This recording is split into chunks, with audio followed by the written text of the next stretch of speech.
If you Google me, one of the first things that comes up is a Cosmo headline that's like, "Why I Cheated on My Husband," laughed author Ada Calhoun. I'm not mortified by it, but oh, God, it's one of the first things. And my husband thinks it's hilarious. He's like, "That's a good title. I'd click on that." In her book, Wedding Toasts I'll Never Give, a partial memoir about the idiosyncrasies of the modern marriage, Calhoun explores her own infidelity. She and a colleague made out, but not too much, unless you think that anything when you're married to someone else is too much, Calhoun described in a phone interview. Read more. Private Eye explains how to spot a cheating partner. What definitely doesn't count as cheating is flirting outside your relationship. Cheating. The book, whose title comes from her 2015 New York Times Modern Love essay, also touches on her husband's professed mutual attraction to an acquaintance. While the couple loosely toys with the idea of an open marriage, they emerge not open but perhaps a little enlightened. Calhoun's openness in discussing how her marriage could still be blissful after infidelity has earned her a following. Everywhere I went, people pulled me aside and told me an elaborate story about themselves or their partner and how it worked out for their marriage, and it was often really complex. It wasn't ever like, "He cheated, and I kicked him to the curb, and now I'm strong," she said. It was these very nebulous situations, where people were embarrassed when it ultimately had helped or spiced up their marriage. Research says we, as a society, do not like cheaters. The belief that infidelity is unforgivable is also reinforced in pop culture, in the Bible, in internet memes. Deciding to work it out is often dismissed as foolish or weak. Or as infidelity expert Esther Perel wisely told a TED audience, "Before, divorce carried all the shame.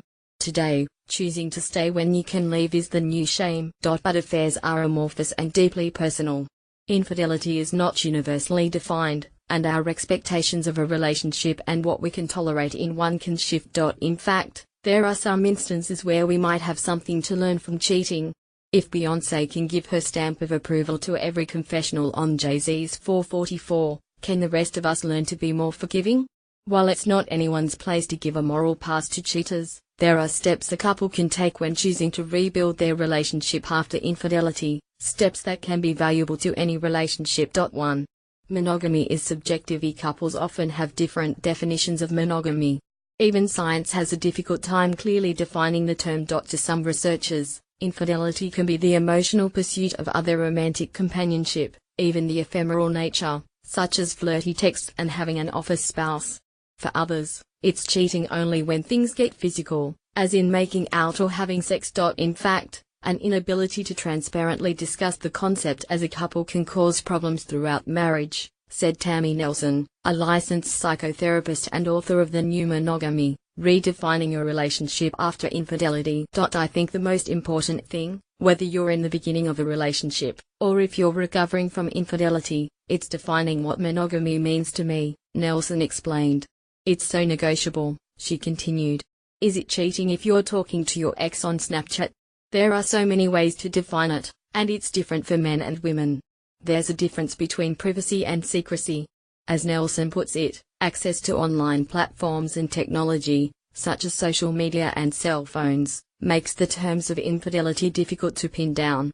We never had these challenges before, she added. It was never like, "I promise to love and honor you and tell you every time I have a new Facebook friend." To meet these challenges, she recommends that all couples, not just those in which a partner has cheated, create social contracts stipulating what monogamy means within their relationship. One couple's version of monogamy doesn't have to match anyone else's. "I can't define it for my clients," continued Nelson. "Those are the things you talk about, like porn. Do we watch it together? Do you watch it alone? And what does that mean to our relationship?" Monogamy doesn't have one definition anymore. It's not your grandma's monogamy. 2. Expect expectations to be tested. A couple's expectations might be challenged and evolve, and not every breach is detrimental. So many young friends of mine say things like, "I would not put up with this or this or this." And then you get into a marriage and you realize you have to put up with so many things, and it does occasionally involve weird things with other people, Calhoun said. That's part of negotiating in a relationship. Finding ways to stay in love with someone, and when it's possible, go